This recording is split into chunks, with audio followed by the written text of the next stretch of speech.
5 राज्यों में विधानसभा चुनाव सिर पर खड़े हैं और अभी तक प्रत्याशियों के नाम तय नहीं हो रहे हैं। दोनों ही प्रमुख दलों के आला कमान सिर खुजा चुके। देश ही नहीं, विश्व के पुराने और बड़े लोकतंत्र की ओर दयनीय दशा क्या हो सकती है। कहीं आनन फानन में पुराने विधायकों को थोक के भाव टिकट दिए, कहीं हारे हुओं की किस्मत के ताले खुले, कहीं बाहुबली माफिया भ्रष्ट दावेदार टिकट ले उड़े। आला कमान पहले किसी चुनाव में ऐसे भयभीत भी नहीं होते थे। दावेदार भी कभी ऐसे नहीं गुर्राते थे। बागी लोगों के तेवर चुनाव में उतरने की तैयारी बता रही है कि उनको अपनी जीत के आगे पार्टी का अस्तित्व बहुत छोटा लग रहा है। इसका मुख्य कारण है राज्य स्तरीय नेतृत्व का अभाव। ऐसा पहली बार हुआ है कि विधानसभा के लिए टिकट ऊपर वाले बांटने लगे हैं। राजस्थान हो, मध्य प्रदेश हो या अन्य कोई प्रांत, स्थानीय स्तर के नेता ही नहीं है। कोई किसी के आदेश की परवाह ही नहीं करता। तीनों हिंदी राज्यों में नेतृत्व ही नहीं है। दोनों दलों में धड़ेबाजी, अनुशासनहीनता का ही प्रकोप है। दूर बैठे को लगता होगा कि नेतृत्व तो है। मध्य प्रदेश कांग्रेस में दिग्विजय सिंह और कमलनाथ की अपनी अपनी सेना है। पीएम सीएम की चर्चा सार्वजनिक हो चुकी है।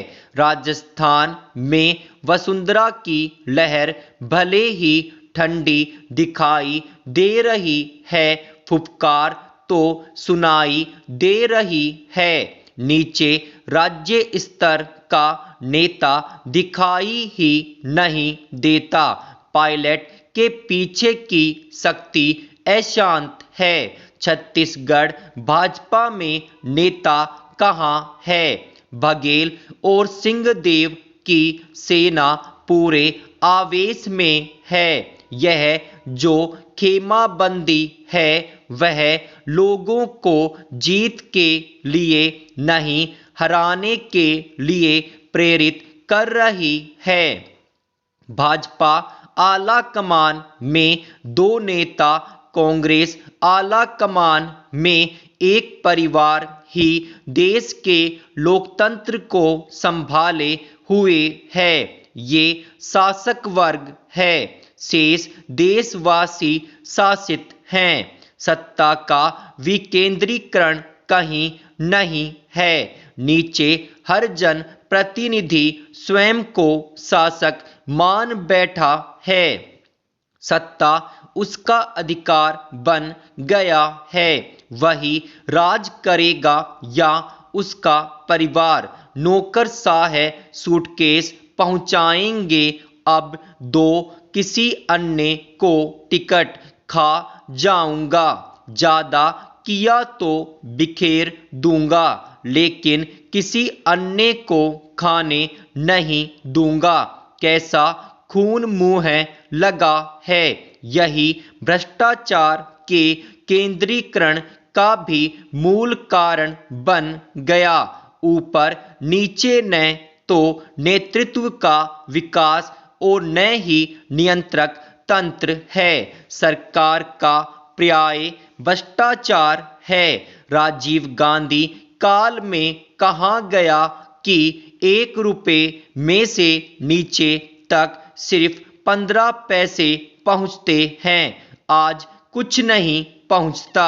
राजस्व तो वेतन, पेंशन, ब्याज में ही कम पड़ता है।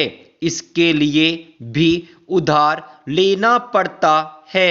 विकास में भी उधार की चवन्नी नहीं लगती। इसका एक ही उत्तर है, नीचे तक नेतृत्व का विकास और निर्णयों का विकेंद्रीकरण। जनसंहार का आरोप काफी बड़ा है और अक्सर दमनकारी शासनों और युद्धग्रस्त देशों पर लगाया जाता है जब वे सरेआम एक साथ कई नागरिकों की हत्या करते हैं। पर कुछ ऐसे भी जनसंहार होते हैं जो धीरे धीरे व क्रमिक रूप से गठित होते हैं। तिब्बती पुरजोर तरीके से यह आवाज उठा रहे हैं कि चीन सरकार उनका अस्तित्व मिटाने की कोशिश कर रही है। यह भी एक प्रकार का जनसंहार ही माना जा सकता है। दुनिया का इस पर ध्यान नहीं है कि चीन क्या कर रहा है। इसी बात पर चीन की रणनीति निर्भर करती है। दुखद है कि उसकी रणनीति सफल भी हो रही है। 1950 में जब चीन ने तिब्बत पर हमला किया था, तब से तिब्बती शरणार्थी मानवाधिकारों और अपनी राष्ट्रीय संस्कृति की रक्षा के लिए ही काम कर रहे हैं। दलाई लामा के नेतृत्व में शुरू हुआ यह आंदोलन इस हद तक अहिंसक है कि तिब्बती दूसरों को नुकसान पहुंचाने की बजाय स्वयं ही आत्मदाह का रास्ता अपना लेते हैं। गत सप्ताह जिनेवा में आयोजित एक सम्मेलन में मैं भी शामिल था। इसमें शोधकर्ताओं का तर्क था कि चीन तिब्बतियों की भाषा, संस्कृति और उनका अस्तित्व सब कुछ मिटाने पर तुला है। इसका सबसे ताजा उदाहरण है तिब्बती छात्रों के लिए आवासीय स्कूलों का विस्तार करना। चीन ने अलग अलग हथकंडे अपनाकर 3/4 तिब्बती बच्चों को चीन के इन स्कूलों में धकेल दिया है, जिन्हें तिब्बती औपनिवेशिक बोर्डिंग स्कूल कहते हैं। इन स्कूलों में बच्चों को उनकी सांस्कृतिक पहचान से दूर कर चीनी कम्युनिस्ट पार्टी के प्रति वफादारी का पाठ पढ़ाया जाता है। इन्हें चीनी भाषा में ही पढ़ाया जाता है और अपने धर्म से दूर किया जाता है। उन्हें चीनी बनाया जा रहा है ताकि वे बाकी तिब्बतियों के सामने ऐसा व्यवहार करें जैसे कि वे चीनी हैं। अब तक इस मामले में अंतर्राष्ट्रीय समुदाय की प्रतिक्रिया कुछ खास नहीं रही है। कुछ पश्चिमी देशों ने बीजिंग के बोर्डिंग स्कूलों की इस बात के लिए निंदा की है कि वे अल्पसंख्यकों को बरगलाने का काम कर रहे हैं। अमेरिकी सरकार ने इन स्कूलों से जुड़े कुछ चीनी अधिकारियों पर प्रतिबंध भी लगाया है।